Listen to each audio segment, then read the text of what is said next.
I'm Logan Crawford, and right now on Spotlight, I am talking to Professor Richard Allen Shoaf. He is an English literature professor with a specialty in medieval literature, from Dante to Chaucer to Milton and beyond.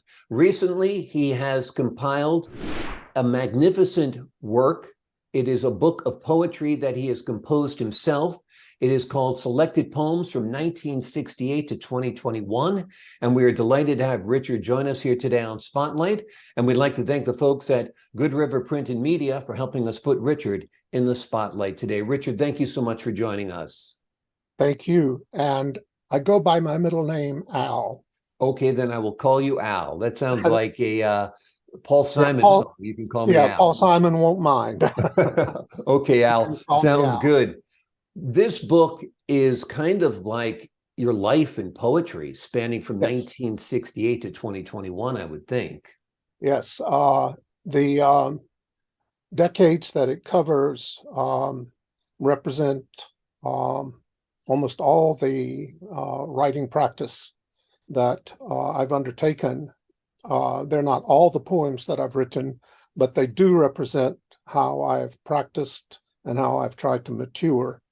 They include some very open and accessible poems, and they include some very intellectual poems, and they also represent my specialty in medieval studies, Anglo-Saxon especially, and I try to bring my reader into the world that I have lived in for over 50 years now as a writer, not only of scholarship, but also of poetry. It's one thing to collect a journal over the years, and I think that's a wonderful thing to have. But to have documented your life with your creations, I think is even more special. I think the fact that, what was going on in 1968 is just phenomenal. And you can look back at how that influenced your life, influenced your work, all the way up to 2020, when we were all locked down during the pandemic. You were writing poems as well. So how has your work changed over the years? Has it reflected the times, like I presume? It certainly has. It's become less private and less adolescent, as almost all poems young people write have a tinge of adolescence. It's become much more public. I have a section of the 10 sections in the book. One is entitled Politics, and it includes a number of poems I've written about the political condition of America. Another section is called Science, because I have a very long-standing interest in physics and in particular in medicine, though I'm not trained in medicine. So I write poems about the discoveries of physics in the past 20 to 30 years, which simply fascinate me. And there are sections devoted to painting, classical painting and more recent painting. There's a section devoted to animals, where I write poems about my corgis. We're on our third corgi. The first two have passed on, but they gave us great joy, and I like writing about them. My daughter, Elaine, is a very good painter, and lives here in North Florida and produces beautiful work. I write some poems about her and her work. The changes that they reflect are very much part of the time, yes, as you've said, but I try throughout to stay focused on what I think might be most interesting to others and not just to me. What was it like choosing 300 out of the thousands of poems you have written over the years? Did you always have a pile of poems that you said, these are my favorite and I'm keeping them here? Or did you have to go through volumes to find them? Tell me a little bit about that process. Well, the process is fascinating. But the first thing to say is that, like everything else in our current lives, the computer revolutionized it. Before the computer, I had typewritten drafts in boxes and boxes, along with rejection slips in the same boxes. But with the computer, archiving work is now much simpler, much faster. And if I pay attention, which I try to do, much more accurate, so that I could go through the entire files, which are well in excess of 2.5 megabytes of written data, and read and think about what I was reading as I tried to select poems. And I had this idea, which I've already mentioned to you, of having the book opens with actually a list of 10 categories that the reader can run an eye over and make a decision about where he or she wants to start. And each one of those categories represents something very, very important to me, but also, I think, important to others who would want to be reading poetry. And thus I was able to organize the collection out of the mass of material and give it a certain coherence. They're not a kind of narrative as such, but they do have coherence across common themes and ideas about how I use language. And I am one of those poets who is committed to understanding poetry as the enlightened and illuminated use of language, not necessarily rhymes or strict prosodies or ideologies, but a celebration of language's capacities to show us more than we initially appreciate. And this is where the training I've had in academia has really come in handy, because I have studied languages, quote, dead languages. They're not dead to me. And from them, I have learned, sort of like a very distant shadow of Tolkien, whom I cannot compete with. But I have learned, as did he, that you can gather a great deal from the history of words. You learn that words have an origin, and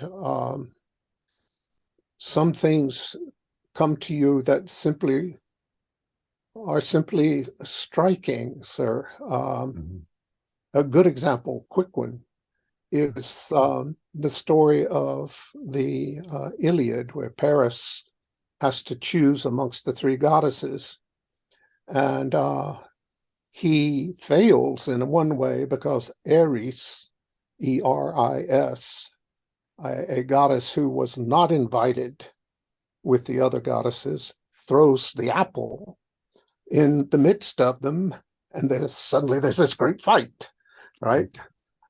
Eris, which means discord and strife in Greek, is related to the same root as produces eros, or love, in particular sexual love, but not exclusively sexual love.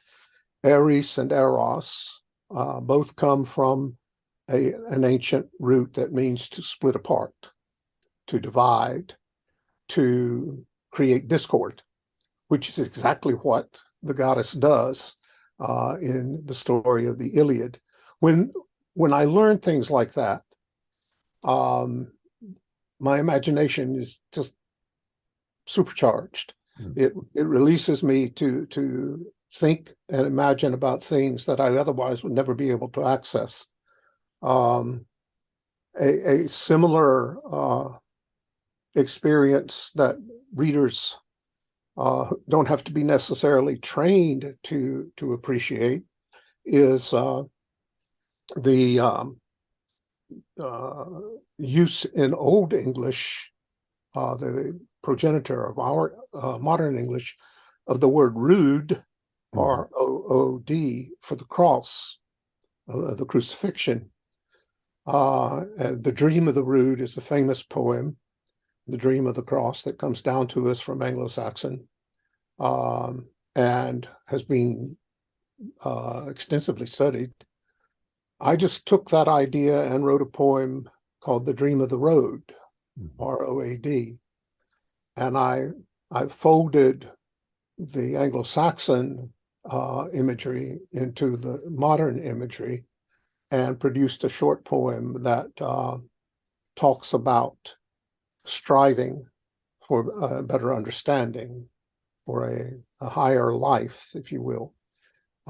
If I may, I'll read that poem. I would love to hear it. Because it's not long, as I say. And I forgot where I put it here. There it is.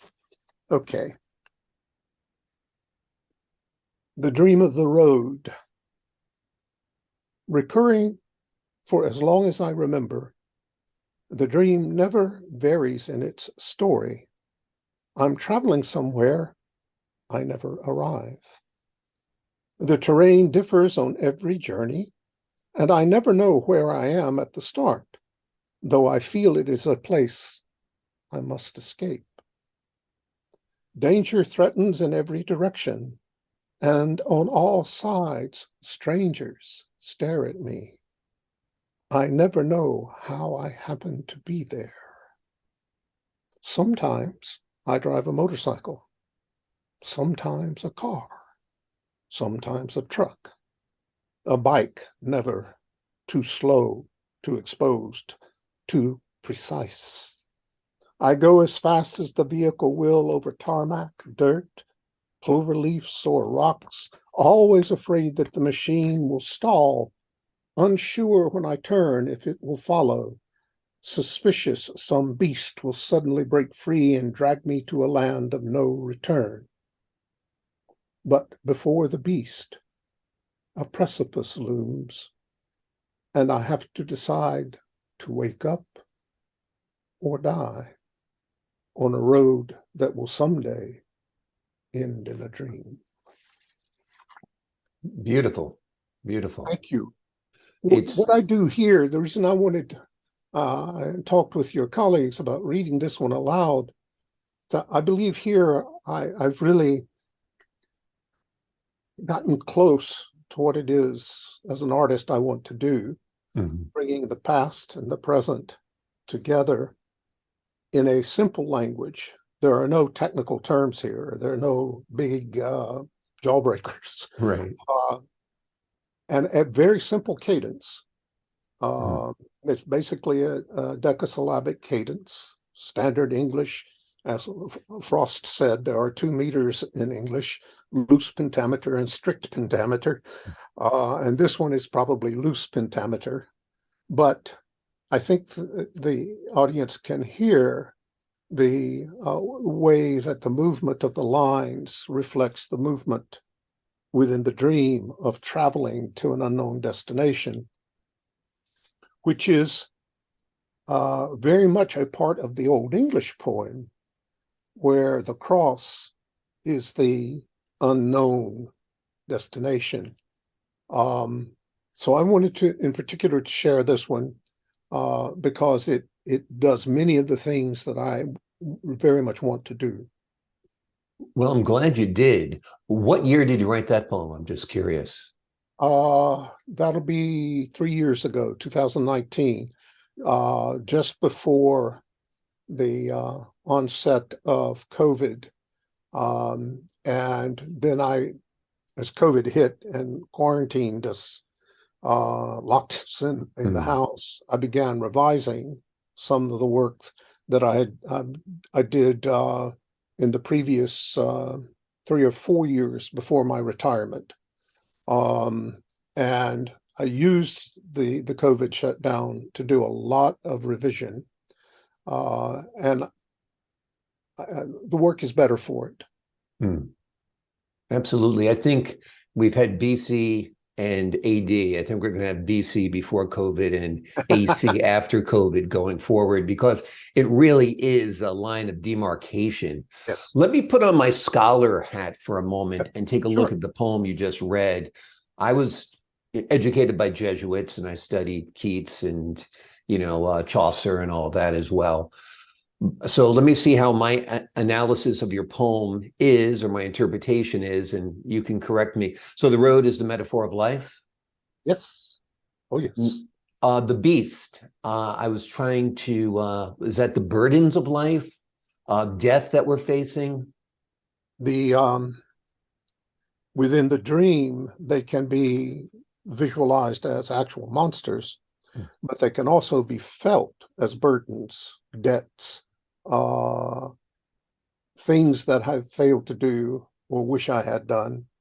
And as they rise up, they become part of what I think I must flee, but at the same time, I know I can't really leave behind. They're part of me. And that's what makes it really difficult for any of us to deal with the past. You can't just cut it off. What is it Faulkner once said? The past is not past. It's in fact always present. Yeah, I love that saying by Faulkner. It kind of gives us a feeling of hope that Yes. everything is eternal. And it's beautiful. Let me ask you about the vehicles you chose to write about in your poem. You talked about a motorcycle, you talked about a car, I believe, bicycles. Yeah. Are those the different stages of life? Is that why you chose to have different modes of transportation? Partly, yes. I would be uh, very interested in pursuing that tack with them more directly in the composition.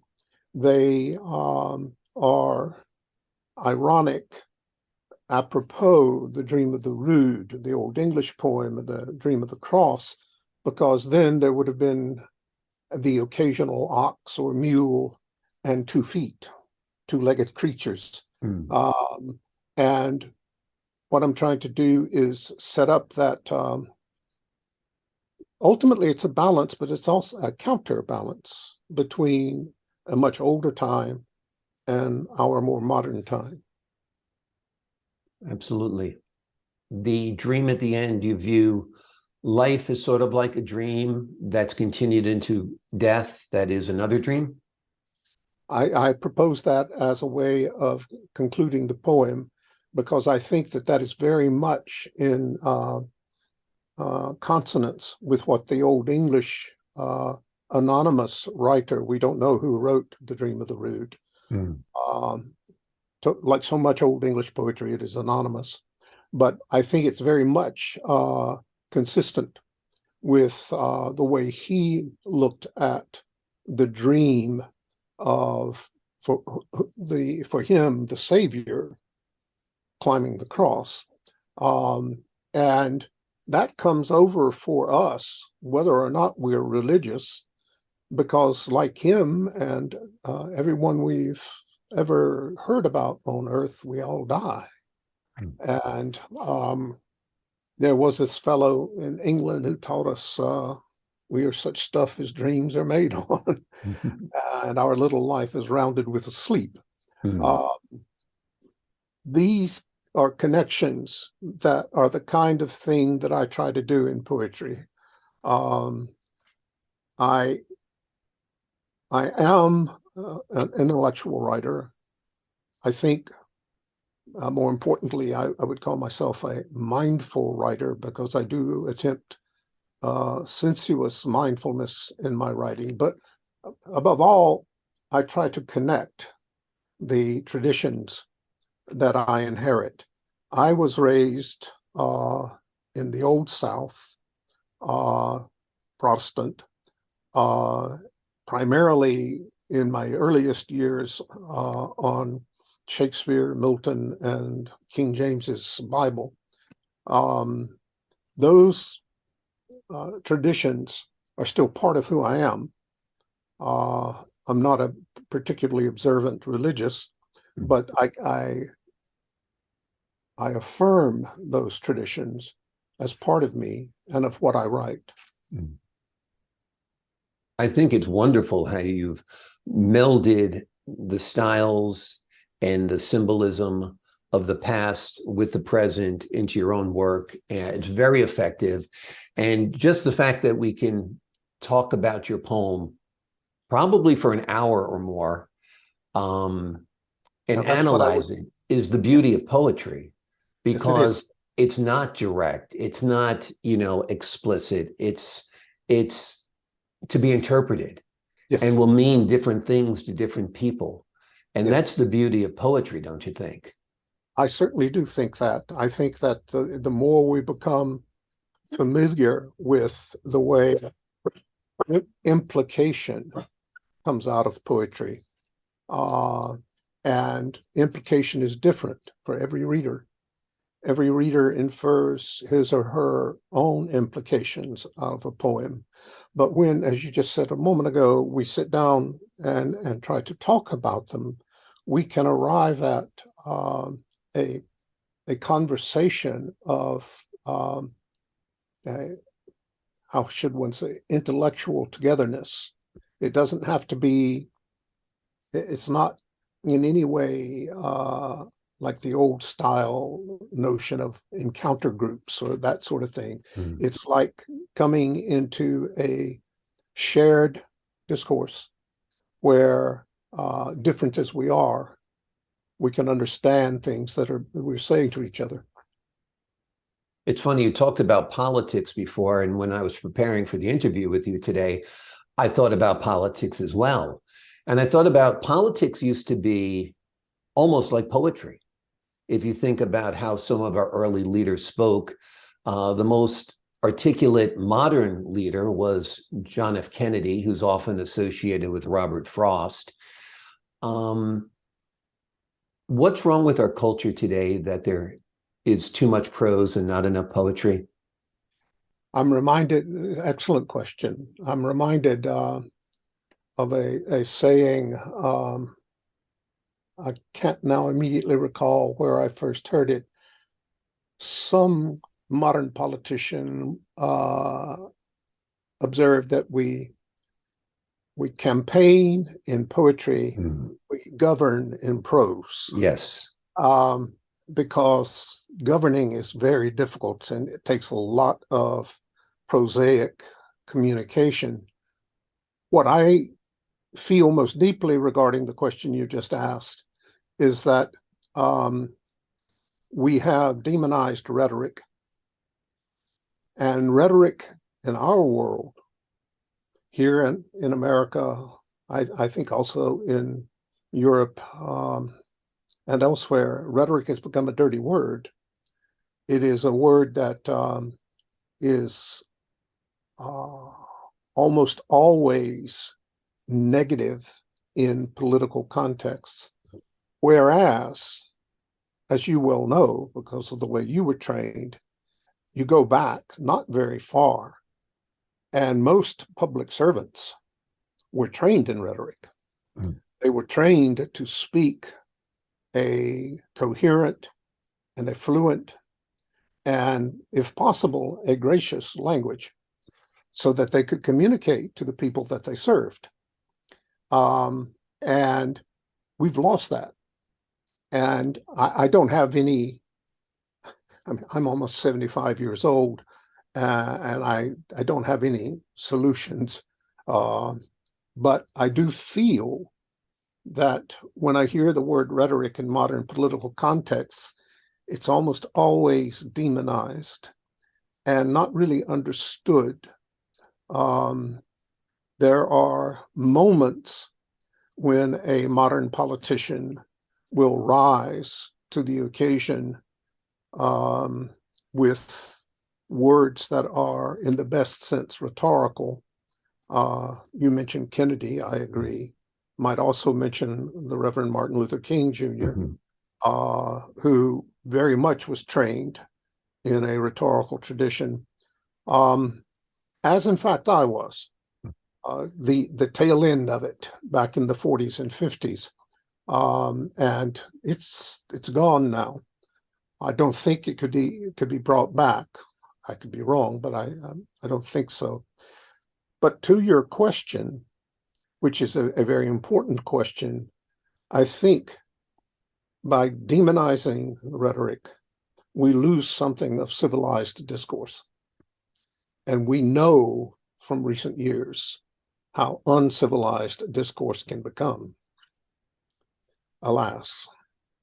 Absolutely. In fact, I don't want to turn this into a Trump conversation, but, the other day he referred to Ron DeSantis as Ron DeSanctimonious. And, it just seemed like not a good time to attack a man like Ron DeSantis, who has kind of led Florida through a couple of hurricanes recently. You're in Florida, you're there. So like I said, I don't want to get off on a tangent, but that's a shining example of rhetoric that is definitely very, very negative. Do you have a favorite poet? Yes, I do. In America, Wallace Stevens. In Europe, Seamus Heaney. And these are poets that I've been reading for a very long time, and will go on reading. I'm fond of Robert Frost's poetry, and I am very fond of Emily Dickinson, though I do not try to imitate her. I think people make a great mistake when they do that. But in America, the poet who achieves, in my opinion, the best synthesis of the intellectual and the sensuous is Wallace Stevens. And in Europe, in my experience of English at least, it is Seamus Heaney, who has a vocabulary. It beggars description how many words he has at his disposal, accurate and precise words to tell you something. It's a wonder. It fills me with joy to read him do it. I remember just briefly coming across a review which mentioned an Irish farmer who was fond of reading Seamus Heaney because he can tell me what the plow does when I put it in the earth. I mean, that is just astounding. That is astounding.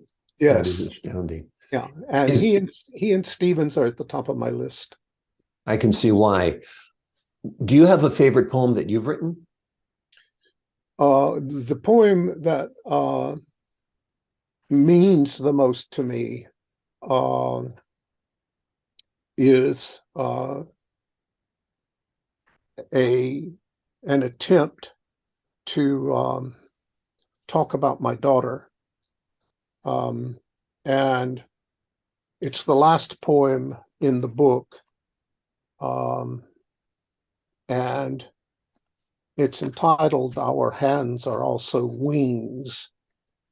And it's about the same length as the other one. Poets often write about their daughters. I've done so myself, since I think of mine as a wonder I still scarcely believe. Numbers at her birth were all ones and threes, 11:13, 11:33, and for 30 minutes she didn't cry. After the cut, the midwife rotated her head so she emerged face up, looking straight at me, her eyes seeking light like an eagle's aloft. Today, she paints birds of all kinds. You should see the shapes and colors her hands illumine in beaks and wings and feathers foiling the sun. I sometimes think they must descend for her and bank their bodies for her to brush and sweep the spirit of soaring from the air onto canvas. In my study, as I write, Her images awaken my inner vision and focus imagination on the ever pure contingency of nature's regularities, the power of accident to liberate beauty's human machines can only copy. I work in awe of probabilities that create not by command but by chance, providing our arts their chances to live. As life on earth has itself evolved to fashion abundance, we, however, regularly killing ourselves as we poison our house. In our affairs with fear, always fatal, which deprive us of our one true worship, the praise of our hands, as in my daughter's wings. Beautiful. Beautiful. It's funny. You went into reading that and I didn't even realize you were reading. So it begs the question, do you speak like you write or write like you speak? And that, I guess, is a very, very high praise because Thank you. yeah, because we were talking about your favorite poem, and then all of a sudden I realized you were reading the poem, and because it didn't seem stilted at all. It all seemed like good, natural language. You're an articulate person to begin with. So it's just a beautiful poem. I'm sure your daughter treasures that. Yes, thank you. Thank you very much. She and I talk a lot about what I write, and I talk with her about what she paints. She's a very good portraitist, but she also does murals, gigantic murals for local organizations that want a wall painted. And she does birds, as I refer in the poem. She can paint the most amazing images of birds, not just abstract, but the actual bird, which she has studied from photographs, and then turns into this glorious palette of colors that she can choose. I feel very proud of her, as you can tell. Yeah, well, undoubtedly so. I mean, her work sounds tremendous, just like your work sounds tremendous. And I was going to ask you about, raising a daughter with a love of the arts. Do you think, obviously, you were an influence, you have a love for the written word, you have a love for the spoken word, and I'd imagine that extends to other art forms as well. But how did she begin painting, and how did you help foster that? And tell me a little bit about that. I'm very fortunate in not only in my children, Brian and Elaine, but also in my spouse, Judy. Judy has a remarkable talent in drawing, not so much painting. She's done very little painting, but she does draw. Mm. And Elaine seems to have inherited this already by the time she was 10 years old. Yes, 10 years old. She was painting scenes that would just take our breath away. And so all we had to do was buy her paints and, and canvas. She's grown in maturity from that start. And we've been fortunate to be able to encourage her. And the result is a personality that understands perfectly well how difficult life is and what a trial getting along in the world is, but who at the same time has if I dare say, a gift that gives her solace and meaningfulness. And I wouldn't trade that for anything. Wonderful. Wonderful. Wanted to ask you, your reading is beautiful. I say that as an actor. I don't know if I could do better. Do you think about recording some of your poems, or have you done that, or putting this into an Audible type book? Uh, I have recorded many of my poems, and I have given public readings, but I have shied away from trying to, how would I put it, professionalize recording, because above all, sir, I don't have the equipment. Right. And I know from my experiences on campus before I retired that good recording, such as you're doing with your organization, requires equipment. Hmm. And it moreover requires people who have competency and the time to do things in the best possible way. So I have sort of held back. Obviously, I can record into my computer, and I often test a poem by doing that. But I haven't tried to professionalize and market recording, no. Well, something to think about. I bet you it's a Yes. good conversation you could have with your daughter, because in this digital age, you can get a couple of accessories for your iPhone and have a pretty good recording. You were a professor of English literature there in Florida, I believe, up until just a couple of years ago. Yes. I retired in 2016. I worked 30 years at UF and was responsible for what we loosely call pre-modern literature. Sometimes I would teach Chaucer, sometimes Shakespeare, sometimes Milton. I developed courses because I had rank finally. I always received one course a year that I could develop on my own, which is a great benefit. I taught lower division courses and required courses. That's my job. But I had one course that I could develop on my own. And the course in the last years that I was teaching that, well, there were two actually.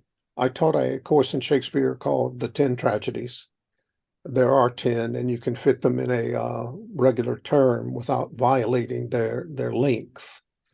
And I taught a course entitled Dante for English majors, where I tried to help students with an English translation of the comedy read the sorts of things that inspired modern English poets like Eliot or Auden or Seamus Heaney or any number of others, going all the way back, indeed, to Milton and Chaucer.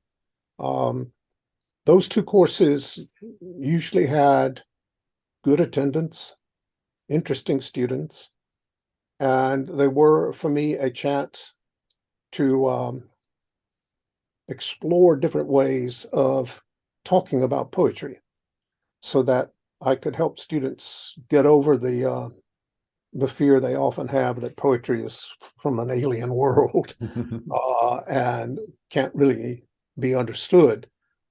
I could use what talents I have to try to quell that anxiety and help them read these poets. The great problem, of course, is that I was not teaching Dante in Italian, nor was I teaching Shakespeare on the stage. I was teaching in translation, and I was teaching the text of Shakespeare. And there's room, of course, for both the text of Shakespeare and the staging of Shakespeare. But they are so huge in Shakespeare studies that to do both of them in one course, it's just unless you do just one play and spend 2 weeks on the play and 10 weeks on how many times it's been staged, and you'll never get them all, especially now that television also matters. So I feel that the courses were not as successful as they could have been, but I think they were still worth offering. I'm sure you were touching students that you didn't even realize. You have 18, 19, 20, 21-year-olds in a required literature class studying Chaucer or Milton or Beowulf or whatever it is, like we have to study the Canterbury Tales. And I remember being, a freshman trying to wonder what the heck these Canterbury Tales were all about. But some of it seeps in, even if it's through osmosis to some of the students who seem a little dense at the time. Sometimes they do okay down the road. And brings me to the question, is poetry alive and well in 2022? Oh, I think so. Now remember, I probably should have said this earlier on. I do not have an MFA. I never graduated from a creative writing program. My degrees are the traditional MA and PhD. But here at Florida, it's a very powerful MFA program, has produced many fine writers, and there are very successful MFA programs all over America, in Canada, in Great Britain. And there are, just because the computer has made it possible, many, many venues for publishing new poetry. The amount of new poetry that you can find if you spend an afternoon searching reputable sites is staggering. And I find in my own searches that much of it is worth my time. So I think poetry is alive and well, and I'm very glad for that. Very glad. Some of the emerging voices that you see on the scene these days?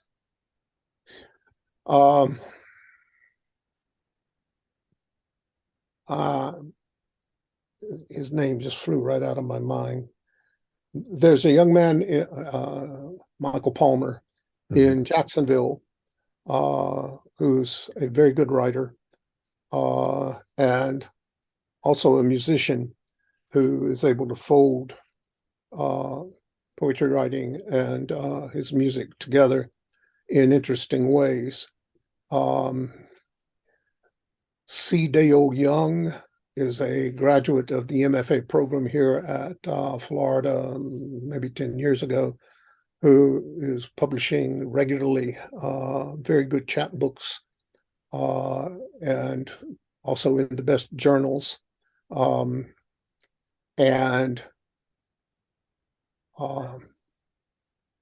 what's her name?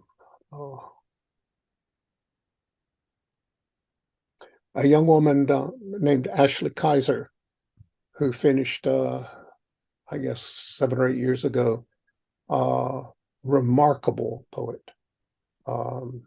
able to simply dazzle with her vocabulary and her freedom of choice of things to write about.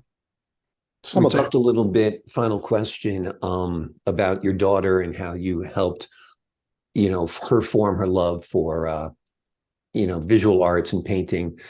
Who instilled the love of the written word and the spoken word in you? Because it didn't seem like a traditional route when you were talking about your upbringing. No. You didn't grow up in the Northeast under the tutelage of parents who'd gone to Yale or something. No, I certainly didn't. But tell me a little bit about how you got to love all of this. I went to a small high school in Western North Carolina in the 60s.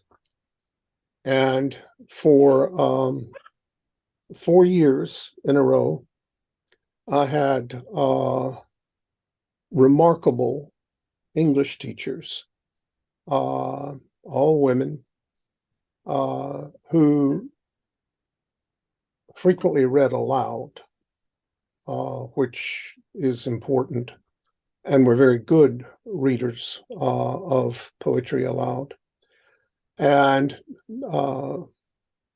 the woman who taught me my senior year was I'll tell you a really brief story. She was born in 1908, and in 1940, she was 32. She earned at the University of North Carolina a MA in medieval and Renaissance poetry. A woman at this time in North Carolina. Unheard of. Yeah, exactly. And she was wonderful. I also had a Latin teacher. I was very fortunate in my Latin teacher who gave me a lot. Which is why you said in the beginning of this interview that certain languages are not dead at all. They're certainly not dead to me. Yeah, exactly. Yeah. It has been a true pleasure speaking with you today, Al. I have a lot of writers on this show, and I got to tell you, you are at the top of the list. I really enjoyed this conversation. I learned a lot from it, and I hope our viewers enjoyed as well. But thank you so much for joining us here today on Spotlight. Thank you, sir, very much. I am very grateful. Have a good day. You too. And to the folks at home, I'm Logan Crawford, thanking you for your time this time. Until next time on Spotlight.